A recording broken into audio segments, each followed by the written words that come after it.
დღევანდელი დღის თემა. უთხრა იაკობმა ლაბანს: მომეცი ჩემი ცოლი, რადგან ვადა გასულია და უნდა შევიდე მასთან.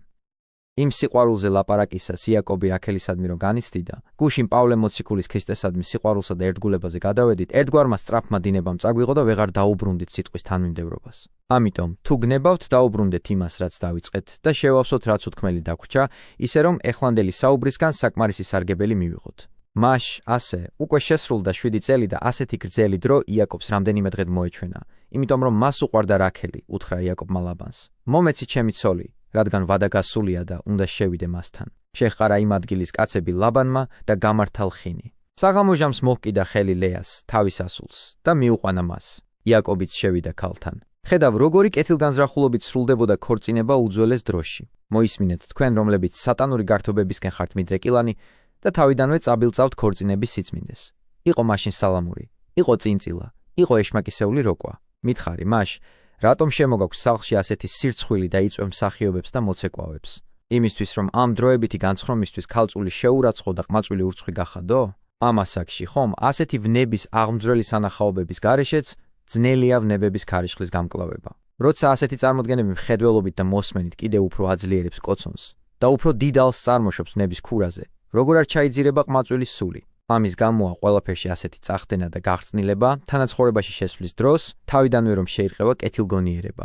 და ხშირად, პირველივე დღიდან, ყმაწვილი გოგონას თავშეუკავებელი თვალებით უყურებს, უკვე თავის სულში სატანისტური ისრით არის დაკოდილი, გოგონა კი სმენით და მხედველობით ხდება ვნებათა ტყვე. იმავე დღიდან, ჭრილობები უფრო და უფრო ფართოვდება, წარმოქმნის ბოროტებას. პირველ რიგში, მეუღლეთა შორის ერთსულოვნება ზიანდება, კნინდება მათი ურთიერთსიყვარული. როცა ქმარს გული სხვისკენ გაუწევს, სულიერად ორდება და მას უკვე ეშმაკი მართავს, თავის სახლს მწუხარებით აღავსებს. თუ ცოლს შეიპყრობს ასეთივე ვნება, მაშინ ასე ვთქვათ, ყველაფერი თავდაყირად ადგება. ერთმანეთს უმალავენ, ერთი ცოლზე ეჭვიანობს, მეორე ქმარზე. იქ სადაც მართებული ეყოს შეთანხმება და ერთიანობა, ადამიანები, რომლებიც ერთ ხორცს უნდა იყვნენ, როგორც ნათქვამია, იყვნენ ორნივე იგი ერთ ხორცს. ისე შორდებიან ერთმანეთს, ისეთ გათიშვამდე მიდიან, თითქოს უკვე განქორწინებულები იყვნენ. მათში შესული ეშმაკი ისე ღუპავს მათ, რომ ყოველდღე ომი და ბრძოლა აქვთ და არ არის მოსვენება უბედურებისაგან. რაღა უნდა ვთქვათ იმაზე, რომ მათ მსახურები აბუჩად იგდებენ, მეზობლები დასცინიან და შერცხვენილნი არიან?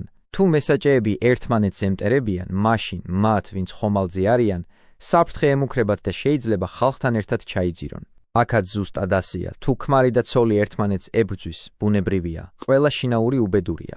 ამიტომ გთხოვთ თქვენ, გაითვალისწინეთ ეს ყველაფერი, ნუ მიიღებთ ამ ჩვეულებას. ვიცი რომ ბევრს არ უნდა ჩემი სიტყვების მოსმენა.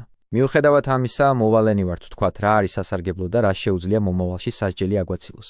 სად არის ესოდენ დიდი ზიანი სულისთვის, რისთვის მიმითითებ აქ ამ ჩვეულებაზე? აი, მეც გთავაზობ შენ ჩვეულებას, გაცილებით უკეთეს, ძველ დროში დაცულს, როდესაც ადამიანებს ჯერ კიდევ არ ქონდათ ღვთისმოსაობის ისეთი გაგება, როგორც ეხლა. ნუ იფიქრებ, რომ მართალ იაკობზე ვლაპარაკობ. არა! წარმოიდგინე, რომ ლაბანმა, ადამიანმა, რომელიც ჯერ ისევ კერპების ერთგული იყო და წარმოდგენა არ ჰქონდა ღვთისმოსაობაზე, ესოდენის სიბრძნე გამოიჩინა. ასეთი კარგი საქმე ეკუთვნოდა არა იმას, ვინც ქალზე ქორწინდებოდა, არამედ მამას, რომელიც ქალიშვილს ათხოვებდა. საუბრობ ამის შესახებ და ჩემი სიტყვა მიმართულია არა იმდენად სასიძოს, რამდენადაც სასიძოსა და საპატარძლოს მშობლების წინააღმდეგ. უგუნურება არ არის, რომ სარგებლობთ უფლის ასეთი კაცთმოყვარეობით, ღირსნი გავხდით საშინელი და ენით აუღწერელი საიდუმლოს, ამ თვალსაზრისით ლაბანზე უარესნი ვართ, რომელიც ჯერ კიდევ კერპებს ეთაყვანება? თუ არ გესმის პავლეს სიტყვები, რომ ქორწინება საიდუმლოა, ეს იმ სიყვარულის სახეა, რომელიც ქრისტემ ეკლესიის მიმართ აჩვენა? საიდუმლო ესე დიდარს, ხოლო მე ვიტყვი ქრისტესთვის და ეკლესიისა. ნუ ამოვსვრით ლაფში საკუთარ თავს, ნუ დავარღვევთ ქორწინების ღირსებას, თუ რამე კარგი და სასარგებლოა მოფიქრებული, თუნდაც უჩვეულო იყოს, დაე, აღსრულდეს! მაგრამ თუ ის რაც თქვენთვის კეთდება საზიანო და მომაკვდინებელია, თუნდაც ადათი იყოს ასეთი, საჭიროა მისი უარყოფა. ხომ იცი, თუ ჩვენ ამას დაუშვებთ, მაშინ ქურდი, მრუში და ყველა სხვა ბოროტმოქმედი ადათ შეგვახსენებს. მაგრამ ამისგან არავითარი სარგებელი არ ექნებათ, არ ჩენდობა. მხოლოდ მძიმე განკითხვა იმისათვის, რომ ვერ შეძლეს ცუდი ჩვეულებების დაძლევა. თუ გამოფხიზლებას მოვინდომებთ და ჩვენი ხსნისთვის ვიზრუნებთ, შეგვიძლია ცუდ ჩვეულებებს ზურგი ვაქციოთ და კეთილი შევიძინოთ. ამგვარად, ჩვენს თამომავლებს მივცემთ მაგალითს, მოგბაძონ ჩვენ კი მათი კეთილი ქცევისთვის მივიღებთ ჯილდოს. ვინც კეთილი გზის დასაწყისია ჩვენა, ისევ ხდება მიზეზი იმისა, რასაც სხვები აკეთებენ, ამიტომ იღებს ორმაგ ჯილდოს იმისთვის, რასაც თვითონ აკეთებს და იმისთვისაც, რომ სხვებიც მიიყვანა უკეთეს აზროვნებამდე. ნუ მეტყვით ცარიელ და სასაცილო სიტყვებს, თითქოს ეს რაღაც კანონიერია და ამიტომ უნდა დავიცვათ. ეს კი არ არის ის, რაც კანონიერი ცოლქმრობის საწინდარია, არამედ თანაცხოვრება უფლის კანონთან შესაბამისობაში, კეთილგონიერი და პატიოსანი, როცა თანამცხოვრებნი ერთსულოვნებით არიან შეკავშირებულნი. ასე ესმით ეს სამოქალაქო კანონები. Ვკითხე ადამიანებს, რომლებიც ამას სწავლობენ და ისინი გეტყვიან, რომ ცოლქმრობა სხვა არაფერია თუ არა სიახლოვე და ურთიერთმიჯაჭვულობა. ნუ გადავალთ საღვთო კანონს ადამიანურ კანონებთან ერთად და ნუ ამჯობინებთ მათ ეშმაკისეული კანონის ასეთი დამღუპელ ჩვეულებებს, რადგან ეს იმის დაკანონებაა, რომელიც მუდამ ხარობს ჩვენი წარწმენით. რა შეიძლება იყოს იმ ჩვეულებაზე უფრო უგუნური, როცა საქმრო და საცოლე მოსამსახურეებისგან და არარაობა ადამიანებისგან უადგილო ხუმრობებს და სხვადასხვაგვარ დაცინვებს ისმენენ და არავის შეუძლია ამის აკრძალვა.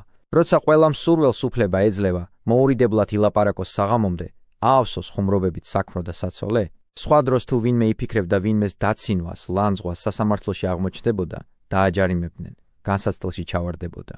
მაშინ, როდესაც განსაკუთრებით იყო საჭირო მოგზალების დაცვა, განსაკუთრებული წესიერება, მორიდება, სწორედ მაშინ ივსება უსირცხვილობით ყველაფერი ისე, რომ შეიძლება იფიქრო, რომ ამ ყველაფერს ეშმაკი მართავს. მაგრამ გთხოვთ არ გაბრაზდეთ. უმიზეზოდ არ დამიწყია ამის განხილვა, არამედ იმისათვის, რომ ზრუნავთ თქვენზე, თქვენს ხსნაზე, თქვენს ნეკეთილობაზე და მსურს, თქვენ აჩვენოთ ცვლილება უკეთესობისკენ.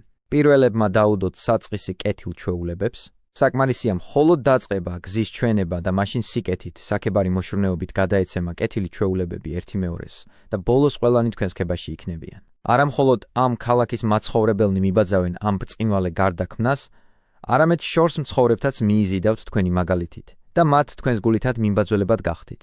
ამგვარად, განსაკუთრებულ გვირგვინს მიიღებთ ღმერთისგან იმისათვის, რომ ღვთის შიშითა და ღვთის მცნებით გამოასწორეთ ასეთი ეშმაკისეული ჩვევა. მე მტკიცედ მწამს, რომ თქვენ სიამოვნებით მიიღებთ ჩემს ამ რჩევას და საქმეში მოიყვანთ მას. ხედავ, როგორი კმაყოფილებით ისმენთ ჩემს სიტყვებს თქვენი აპლოდისმენტებითა და შექებით ვასკვნი, რომ თქვენ ნამდვილად გამოსწორდებით. ნათქვამით დავკმაყოფილდები და ადრე დაწყებულ სიტყვას განვაგრძობ. საღამოჟამს მოჰკიდა ხელი ლეას, თავის ასულს და მიუყვანა მას. იაკობიც შევიდა ქალთან. ამასაც ნუ დავტოვებთ უყურადღებოთ. აქედანაც ბევრის გაგება შეიძლება. პირველ რიგში იაკობის გულუბრყვილობა, როგორ უცხო იყო მისთვის ყოველგვარი მზაკვრობა, როგორ მოტყუდა ამის გამო. მეორე რიგში, როგორ ღვთივსათნო წესიერებით კეთდებოდა ყველაფერი მაშინ, არსად იყო არც ცეკვები, არც ლამპიონები და არც სხვა რაიმე ზედმეტი განათება, ამიტომაც შესრულდა ლაბანის ტყუილი. თუმცა, აქ შეიძლება ლაბანის იაკობისადმი სიყვარულით შეამჩნიო, რადგან მან ეს იმისათვის მოიფიქრა, რომ დიდხანს შეეყოვნებინა მართალი თავისთან. ლაბანმა იცოდა, რომ სხვისი სიყვარულით იწვოდა და თუ მიიღებდა მას, რომელიც სურდა, აღარ დარჩებოდა მასთან სამსახუროდ და საცხოვრებლად ლეას გამო. ამიტომ ლაბანი, რომელიც ამჩნევდა ამ კაცის კეთილ თვისებებს, ხვდებოდა, რომ სხვანაირად ვერ დაითანხმებდა და დაარწმუნებდა მას. ასეთ ტყუილს მიმართა და მისცა მას ლეა, მონა ზილფასთან ერთად. შემდეგ კი, როცა მართალი მისგან ტყუილის მიზეზის ახსნას ითხოვს, ლაბანი საპატიო გამართლებას გამოთქვამს.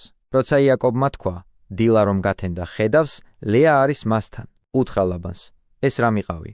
განა რაქელისთვის არ გემსახურებოდი? რატომ მომატყუე? მაშინ რა უპასუხა მას ლაბანმა? ჩვენში წესად არ არის უფროსზე ადრე უმცროსის გათხოვება. ბარემ გაასრულე 7 დეული და მერე უმცროსაც მოგცემთ იმ სამსახურისთვის, რასაც გასწევ ჩემთან კიდევ 7 წელიწადს. ხედავ, მხოლოდ ეს იყო მიზანი, რისთვისაც მან ყველაფერი ასე მოაწყო. იცოდა იაკობის სიყვარული გოგონას მიმართ, ის ამბობს. არ იფიქრო, რომ შეურაცხყოფილი ხარ. ასე იმიტომ მოვიეცი, რომ ჩვენთან ასეთი კანონია, პირველად უფროსი ქალიშვილი უნდა გათხოვდეს. მაგრამ შენ შეგიძლია ისიც წაიყვანო, რომელიც გიყვარს თუ ისევ იმდენ წელს იმუშავებ. მოისმინა ეს მართალმა და მზაობით დათანხმდა ამ ყველაფერს. და შემდეგი 7 წლის შემდეგ ნათქვამია, რომ მისცა ლაბანმა რაქელი თავისი ასული ცოლად. აქ ისევ ხედავთ, რომ საქორწინო საქმე ძველად კეთილგონივრულად სრულდებოდა. მაგრამ როცა გესმის, რომ იაკობმა თავისთვის უფროსი წაიყვანა, შემდეგ კი უმცროსი არ შეშფოთდე და არ განსაჯო მაშინდელი ამბები ახლანდელი გადასახედიდან. მაშინ დროება ჯერ კიდევ პირველყოფილი იყო, საწყისი ნებადართული იყო, ორცოლიანობა, სამცოლიანობა და მეტიც ადამიანთა გასამრავლებლად. ახლა კი ღვთის წყალობით ადამიანთა მოდგმა დიდად გამრავლდა და სათნოებამაც იმატა. ქრისტემ დედამიწაზე მოვლინებით ადამიანებს სათნოება ჩაუნერგა. ადამიანებისგან ასე ვთქვათ, ანგელოზების შექმნა, ამოძირკვა, ამის მსგავსი ყველა ძველი ჩვეულება. ხედავ, როგორ არ ღირს ჩვეულებებზე დაფუძნება, არამედ ყველგან სასარგებლოს ძებნა. ეს ჩვეულება, მრავალცოლიანობა, კარგი არ იყო. ის აღმოფხრილია. ახლა უკვე არავის აქვს უფლება ადათი დაიმოწმოს. ამიტომ ჩვეულებებს კი ნუ დაეყრდნობი, არამედ ყოველთვის სასარგებლო ეძიე, სულისთვის მარგებელი. თუ რაიმე სასიკეთო აღმოჩნდება, თუნდაც არ იყოს ჩვეულება, დაეიყოს ჩვენთან. მაგრამ თუ დამღუპველია, თუნდაც ჩვეულება იყოს, გავერიდოთ და განვაგდოთ იგი. ნათქვამია, მისცა ლაბანმა თავისი მხევალი ბილჰა მხევლად თავის ასულს, რაქელს. ხედავ, როგორი კეთილგონიერებაა. იყო აქ უამრავი მსახური, იყო ჩანაწერები, ხელშეკრულებები და ამგვარი სასაცილო პირობები. თუ ეს იქნება, თუ ის მოხდება. ჯერ კიდევ დაქორწინებამდე არ იცოდნენ, იცოცხლებდნენ თუ არა საღამომდე დაქორწინების მსურველნი სასწრაფოდ დებდნენ წერილობით შეთანხმებებს იმის შესახებ, რა იქნებოდა დიდი ხნის შემდეგ. თუ უშვილოდ მოკვდება, თუ შვილები დარჩება და სხვა მსგავსი. მაგრამ ძველ დროში არაფერი ასეთი არ ხდებოდა. მამა აძლევდა ყოველ ქალიშვილს თითო მოსამსახურეს და მათთან ერთად ათხოვებდა თავის ქალიშვილებს. შევიდა იაკობი რაქელთანაც და ლეაზე უფრო შეუყვარდა რაქელი და მსახურობდა ლაბანთან კიდევ 7 წელიწადს. რამდენადაც თავიდან იაკობს ძალიან უყვარდა რაქელი, მისი სილამაზის გამო რთულად მოიპოვა სასურველი, ამიტომ უყვარდა ის უფრო მეტად, ვიდრე ლეა. ასე რომ რაქელის სილამაზემ გააღვიძა მასში სიყვარული. მაგრამ აქაც ყურადღება მიაქცია ღმერთის გამოუთმელ კაცთმოყვარეობას, ნელ-ნელა როგორ ასრულებს თავის აღთქმას. მან თქვა: აჰა, შენთანა ვარ და ყველგან დაგიფარავ, სადაც კი წახვალ. კვლავ დაგაბრუნებ ამ მიწაზე, არ მიგატოვებ, ვიდრე არ აგისრულებ ყველაფერს, რაც გითხარი. და ახლა ყველაფერს ასე აწყობს. ამაში რომ დავწმუნდეთ, მოისმინე, როგორ ნათლად ამბობს ამის შესახებ თვითონ საღვთო წერილი. დაინახა უფალმა, რომ მოძულებული იყო ლეა და გაუხსნა მას საშო. რაქელი კი ბერწი იყო. დაორსულდა ლეა და შვა ვაჟი და დაარქვა სახელად რეუბენი, რადგან თქვა: უფალმა მომხედა გაჭირვებაში, ამიერიდან შემიყვარებს ჩემი ქმარი. დააკვირდი უფლის კეთილგონიერ სიბრძნეს. ასე იპყრობდა ერთი ქმრის კეთილგანწყობას სილამაზით, მეორეს, რომელიც არ იყო ლამაზი, თითქოს არ უყვარდა ქმარს, ღმერთმა შვილის გაჩენის უნარი უბოძა, პირველს კი საშო დაუხშა. ერთიც და მეორეც მისთვის დამახასიათებელი კაცთმოყვარეობით მოაწყო, რათა ერთს ეპოვა სიმშვიდე მის მიერ გაჩენილ შვილებში და მიეპყრო ქმრის სიყვარული თავისკენ. მეორეს, სილამაზისა და კეთილსახოვნების გამო არ აჯანყებოდა თავის დას. ნათქვამია, გაუხსნა მას საშო. ისწავლე აქედან, საყვარელო რო შემოქმედი წარმართავს ყველაფერს და ბუნებრივად იწვევს ის შვილის გაჩენას. და რომ თანაცხოვრება რჩება უშვილოდ, თუ არ არის უზენაესის დახმარება. იმისათვის ითქვა: გაუხსნა მას საშო, რომ ვიცოდეთ, თავად ღმერთმა შეაძლებინა ლეას შვილის ყოლამწუხარებისგან დასამშვიდებლად.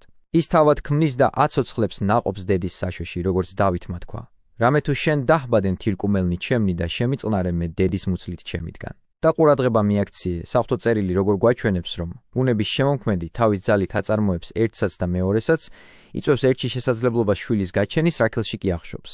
ის არის ბუნების მბრძანებელი, ამიტომ დაუბრკოლებლად ასრულებს ყველაფერს. ნათქვამია, დაორსულდა ლეა და შვა ვაჟი და დაარქვა სახელად რეუბენი, რადგან თქვა: უფალმა მომხედა გაჭირვებაში, ამიერიდან შემიყვარებს ჩემი ქმარი. შეხედე როგორი მადლიერია ეს ქალი, ის ამბობს: ღმერთი ხედავს ჩემს მორჩილებას, მაჩუქა შვილი, რათა მისი გულისთვის ვიყო საყვარელი ქმრისთვის. ყურადღება მიაქციე, როგორ უხვად აჯილდოებს მას კაცთმოყვარე ღმერთი, სურს მართალს შთამომავლობა გაუმრავლოს და ამასთანავე ლეა მეტად სასურველი გახადოს იაკობისთვის. კვლავ დაორსულდა ლეა და შვა ვაჟი და თქვა: ესმა უფალს რომ მოძულებული ვარ და მომცა ესეც. უწოდა ვაჟს სახელად სიმონი. ნახე როგორი მადლიერია უფლის ყოველი შვილისთვის და როგორი მადლიერია სიკეთისთვის. ამბობს, შეისმინა ღმერთმა რომ ქმარს ვეჯავრები და მომცა კიდევ შვილი. ამიტომაც უწოდა ვაჟს სახელად სიმონი. ხედავ რომ ის დაბადებულებს სახელსაც კი არ არქმევს უბრალოდ და რა მოხდა? შვილს დაარქვა სიმონი, იმიტომ რომ უფალმა მისი შეისმინა.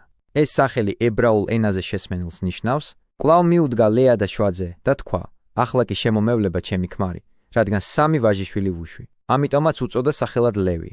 ფიქრობ, ამ სიტყვებიდან შეიძლება მიხვედრა, რომ ორი შვილის დაბადებით ლეამ ჯერ კიდევ ვერ შეძლო ქმრის ყურადღების მიპყრობა, ის ისევ რაქელზე იყო მიჯაჭული. ამიტომაც ლეა ამბობს: ახლა კი შემომევლება ჩემი ქმარი, ანუ მესამე შვილის დაბადებამ შეიძლება გაუღვიძოს ქმარს ჩემს მიმართ განწყობა, აი მე მას უკვე სამი შვილი გაუჩინებ. კვლავ დაორსულდა და შვა ვაჟი და თქვა: ახლა კი ვმადლობ უფალს. ამიტომ უწოდა ვაჟს სახელად იუდა. რას ნიშნავს ვმადლობ უფალს?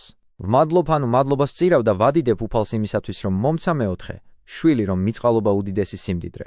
რამდენადაც ფიზიკური ნაკლი ზიანს მაყენებდა ქმართან ურთიერთობაში, იმდენად ბავშვების დაბადება, კაცთმოყვარე უფლის მიერ ნაჩუქარი, მაჯილდოებს მე, განაქარვებს ჩემს მეტისმეტ მწუხარებას, მამშვიდებს ფიზიკური შეუხედაობის გამო შეჯავრებულს, ქმრისგან შეუყარებელს, მთელი გულისყური ჩემი დისკენ რომ აქვს მიმართული. მაგრამ იუდას დაბადების შემდეგ ლეამ შეწყვიტა შობა.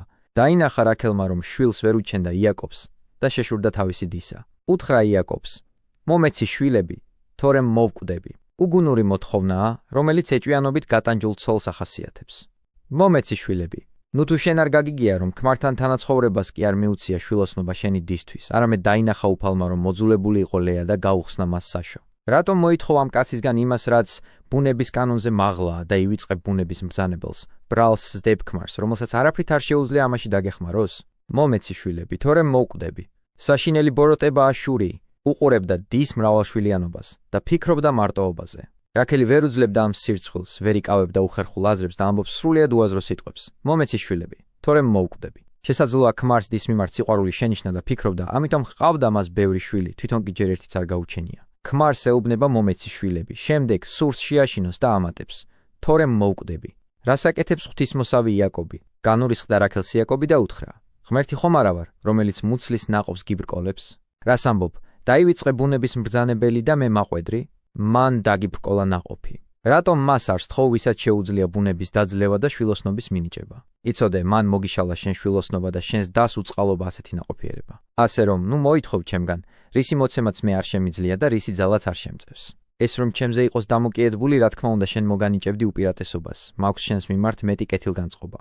მაგრამ რადგანაც მე ოდნავადაც არ შემიძლია შენი დახმარება ამაში, თუნდაც 1000 ჯერ უფრო მეტად ვიყო განწყობილი, მაინც მიდით ხოვნით მასთან, ვინც უშვილობაზე მოქმედებს და მისი გადაჭრაც შეუძლია. უუყურე როგორი გონიერია მართალი. ცოლის სიტყვებით გაბრაზებულიც კი უდიდესი სიბრძნით პასუხობს მას. არიგებს უხსნის უშვილობის მიზეზს, რომ რაქელმა, რომელმაც დაივიწყა ღმერთი, სხვისგან არ მოითხოვოს ისეთი რამ, რისი მიცემაც მხოლოდ ღმერთს შეუძლია.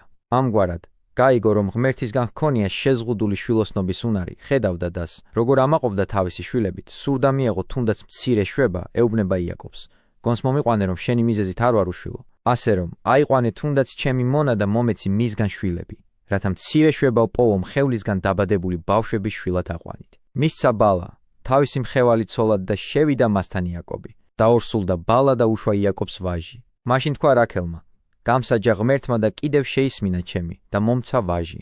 ამიტომ უწოდა მას სახელად დანი. ამგვარად მან მიიღო ცოტაოდენი სიხარული, როცა მხევალმა შვა. ამიტომ თვითონ არქმევს სახელს ბავშვს და მადლობას წირავს უფალს. კიდევ დაორსულდა ბალა, რაქელის მხევალი, და უშვა იაკობს მეორე ვაჟი. თქვა რაქელმა: ღვთიური შებმით შევები ჩემს დას და დავჯაბნე კიდეც. დაარქვა სახელად ვაჟს ნაფთალი. საბოლოოდ, მხევლის მაგალითით ნათლად ჩაწვდა, რომ იაკობი არ იყო მისი უბედურების მიზეზი, ამიტომაც ზრდის მხევლის შობილებს როგორც საკუთარ შვილებს. თვითონ არქმევს სახელებს და ამაში უდიდეს შვებას პოულობს. დაინახა ლეამ, რომ შეუწყდა შვილიერება. აიღო და მისცა ზილფა, თავისი მხევალი, იაკობს ცოლად. უშვა ზილფამ, ლეას მხევალმა, იაკობს ვაჟი. თქვა ლეამ: ჩემდა ბედად, და უწოდა ვაჟს სახელად გადი. სახელად გადი დაარქვა, რადგან შესრულდა მისი სურვილი. უშვა ზილფამ, ლეას მხევალმა, იაკობს მეორე ვაჟი. თქვა ლეამ: ჩემდა ნეტარებად, რადგან ნეტარად შემრაცხენ ქალები. უწოდა სახელად ვაჟსაშერი. ხედავ, ლეაც ითვისებდა მხევლის ნაშობ ბავშვებს და საკუთარ თავს ნეტარს და ნეტარების ღირს ეძახდა მათი დაბადების გამო. მაგრამ შეხედე, რა მოყვა ამას, საშინელი ეჭვიანობა გადადის ერთიდან მეორე მხარეს და იაკობის ორივე ცოლს აწვალებს.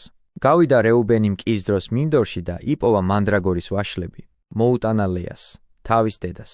უთხრა რაქელმა ლეას: მიწილადე შენი შვილის მანდრაგორები. უთხრა ლეამ: არ გეყო, ქმარი რომ წამართვი, ახლა ჩემი შვილის მანდრაგორებსაც მართმევ. უთხრა რაქელმა: კარგი, შენთან დაწვეს ამაღამ, ოღონდ მომეცი შენი შვილის მანდრაგორები. ხედავ ხომ როგორ ნათლად ააშკარავებს ის ამ სიტყვებით სულიერ ვნებას. საკმარისი არ არის, ამბობს ის, ჩემი ქმარი რო წაიყვანე, თუ ჩემი შვილის მანდრაგორასაც წამართმევ. უთხრა რაქელმა: კარგი, შენთან დაწვეს ამაღამ, ოღონდ მომეცი შენი შვილის მანდრაგორები, ამბობს მომეცი მანდრაგორები და წაიყვანე დღეს ქმარი. ხედავ, იაკობი რაქელის სიყვარულის ერთგული აღმოჩნდა. ლეამ მას ბევრი შვილი გაუჩინა, მაგრამ მისი გული რაქელს ეკუთვნოდა. ასე რომ არ ყოფილიყო, როგორ მოითმენდა ლეა დასთან ერთად ცხოვრებას. როგორც ქმარზე სრული გავლენის მქონე, ის უთმობს ქმარს მანდრაგორისთვის და ამბობს: კარგი, შენთან დაწვეს ამაღამ, ოღონდ მომეცი შენი შვილის მანდრაგორები. შეასრულე, ამბობს ის, ჩემი სურვილი მანდრაგორთან დაკავშირებული და წაიყვანე ქმარი. როცა იაკობი მოვიდა, შესახვედრად გამოსულმა ლეამ უთხრა. დაბრუნდა იაკობი საღამო ხანს მინდვრიდან, გამოეგება ლეა და უთხრა: შემოდი ჩემთან, რადგან გამოგისყიდე ჩემი შვილის მანდრაგორებით, დაწვა მასთან იმ ღამით იაკობი. უსმინა ღმერთმა ლეას. დაორსულდა ლეა და უშვა იაკობს მეხუთე ვაჟი. თქვა ლეამ: ღმერთმა გადამიხადა სამაგიერო, იაკობს რომ მივეცი ცოლად ჩემი მხევალი. უწოდა სახელად ვაჟს ისაქარი. ნათქვამია, უსმინა ღმერთმა ლეას, რადგან ღმერთმა დაინახა, რომ ლეა დამწუხრებულია დარდისგან და არ სარგებლობს კეთილგანწყობით, შეისმინა მისი შვამან და თქვა: მომეზღო იმისათვის, რომ ჩემი მხევალი მივეცი ქმარს, ამიტომაც დაარქვა შვილს ისაქარი კიდევ დაორსულდა ლეა და უშვა იაკობს მეექვსე ვაჟი. თქვა ლეამ: კეთილი ხვედრი მარგუნა ღმერთმა. ახლა კი შემიტკბობს ჩემი ქმარი, რადგან 6 ვაჟიშვილი გავუჩინე. უწოდა სახელად ვაჟს ზებულონი. ბოლოს და ბოლოს მეც ვიქნები ქმრისთვის საყვარელი, რადგან 6 შვილი გავაჩინე. ამიტომ შვილს ზებულონი დაარქვა. მერე შვა ასული და უწოდა სახელად დინა. გაიხსენა ღმერთმა რაქელი, უსმინა ღმერთმა მას და გაუხსნა საშო. დაორსულდა და შვა ვაჟი თქვა. ღმერთმა ამაშორა სირცხვილს, უწოდა სახელად იოსები, რადგან თქვა: შემძენ სუფალი მეორე ვაჟსაც. დამიხსნა მე ღმერთმა, ამბობს ის ძაგებისგან. გადაჭრა ჩემი უშვილობა. შემიწყალა მომცა შვილის გაჩენის ძალა და მიხსნა სირცხვილისაგან. უწოდა სახელად იოსები, რადგან თქვა: შემძენ სუფალი მეორე ვაჟსაც. ხედავ, როგორ ნელ-ნელა სრულდებოდა უფლის შეპირებები. აი ასეთი დიდი ოჯახი ქონდა მართალს ღვთის განგებით, რადგან მან აჩვენა უდიდესი მოთმინება, სიყვარულით გადაიტანა 14 წლიანი მონობა, ღმერთმა დააჯილდოვა მართლის ღვთისმოსაობა, დაეხმარა მას განდიდებაში იქამდე, რომ შედეგად ის შურის საგანი გახდა, როგორც ამას წმინდა წერილის მომდევნო საუბრებში დავინახავთ, რომლების ახლავე განხილვასაც ვისურვებდი. მაგრამ რათა სიტყვის გახანგრძლივებით არ დაგამძიმოთ თუ გნებავთ, დანარჩენი მომდევნო შეხვედრისთვის შევინახოთ, ახლა კი დავასრულოთ საუბარი. მხოლოდ გარწმუნებთ თქვენ, გახსოვდეთ ნათქვამი, მივბაძოთ სათნოებაში წინაპრებს, შვილების დაქორწინებაში, ქალიშვილების გათხოვებაში და ჩვენი სათნოებით ქედი მოვიდრიკოთ უფლის კეთილგანწყობის მოსაპოვებლად. თუ ღმერთის წყალობა გვექნება, თუნდაც სხვის მხარეს ვიყოთ, თუნდაც არაფერი გაგვაჩნდეს და არავინ გვიცნობდეს, ყველაზე სახელოვანი ვიქნებით. არავინ არის უფრო ნეტარი, ვიდრე ადამიანი, რომელსაც უზენაესი შემწეობა აქვს. ნეტარი იაკობი სარგებლობდა მისი შემწეობით, ნელ-ნელა ამაღლდა ისეთ დიდებამდე, რომ მათაც კი შეშურდათ მისი, ვინც ის როგორც მწირი მიიღო. ვიზრუნოთ, რომ ჩვენც გავხდეთ უზენაესის დახმარების ღირსნი, არ დავეყრდნოთ ადამიანურ ძალას მისი მფარველობის ძიებისას. არაფერია ისე არასაიმედო, როგორც ეს მფარველობა, რასაც საკმარისად გვაჩვენებს ადამიანური ძალისხმევით ქმნილი საქმეების გამოცდილება. ყოველ დღე ვხედავთ სწრაფ ცვლილებებს, ვხედავთ ყველაფერი გარდაიქმნება და ის, ვინც ცოტა ხნის წინ უმაღლეს კეთილდღეობაში იყო, მოულოდნელად უკიდურეს გაჭირვებაში ვარდება და ხშირად მსჯავრდებული სხვედრი ერგება. როგორი უგუნურება იქნებოდა მფარველი ადამიანებში გეძებნა, რომლებიც თვითონ ასეთ გაურკვევლობაში იმყოფებიან თავის ბედთან დაკავშირებით, საკუთარი საქმის მტკიცედ განკარგვაც კი არ შეუძლიათ. ამიტომ განვერიდოთ ყოველგვარ ადამიანურ მფარველობას, გავიხსენოთ წინასწარმეტყველის სიტყვები. დაწყევლილია კაცი, რომელსაც ადამიანის იმედი აქვს და ხორციელში ეძებს შემწეობას, გულით კი შორდება უფალს. ხედავ, რომ არა მარტო უგუნურია ასეთი ადამიანი, არამედ შეჩვენებულია იმის გამო, რომ მიატოვა უფალი, მიმართა ისეთივე მონას, როგორც თვითონაა, რომელიც თავისთვისაც კი არ არის საკმარისად ძლიერი. გთხოვთ, თავიდან აირიდოთ ეს წყევლა და მთელი იმედი ღმერთისა გქონდეთ. ეს იმედი მტკიცია, ურყევი, არ ექვემდებარება ცვლილებებს, როგორც ადამიანის იმედი. აქ ან სიკვდილი წყვეტს მფარველობას და მათ, ვინც მას მიმართავს, შიშველსა და ყველაფერს მოკლებულს ტოვებს, ან სიკვდილამდეც, ვითარების ცვლილება ყველაფერს წარუმატებელს ხდის, ორივე მხრიდან. ასეთი მაგალითებით სავსეა ცხოვრება, ამიტომ მიტევების ღირსი არ არის ადამიანი, რომელიც ამდენი გამოცდილების შემდეგ ისევ ადამიანის მფარველობის იმედად არის და ხშირად თავისი ვითომ და მფარველისგან ათასობით მწუხარებას ითმეს. იმ ზომამდე გაიზარდა ბოროტება, რომ ხშირად გაწეული სამსახურისთვის იმას არ უხდიან, რასაც უნდა უხდიდნენ. მხოლოდ ღმერთს აქვს ყველაფერი ამის საპირისპიროდ. ის მუდმივად ქველმოქმედებს ჩვენთვის, მაშინაც კი როცა ჩვენ უმადურები ვართ. ის არ გვართმევს თავის მზრუნველობას, მიუხედავად ჩვენი უმადურობისა და ყოველთვის მხოლოდ საკუთარი კაცთმოყვარეობით მოქმედებს, რომლის ღირსნიც დაე, გავხდეთ ჩვენ წყალობითა და კაცთმოყვარეობითა უფლისა ჩვენისა იესო ქრისტესითა, თანა მამით და სული წმიდით ურთ, აწ და მარადის და უკუნითი უკუნისამდე. ამინ.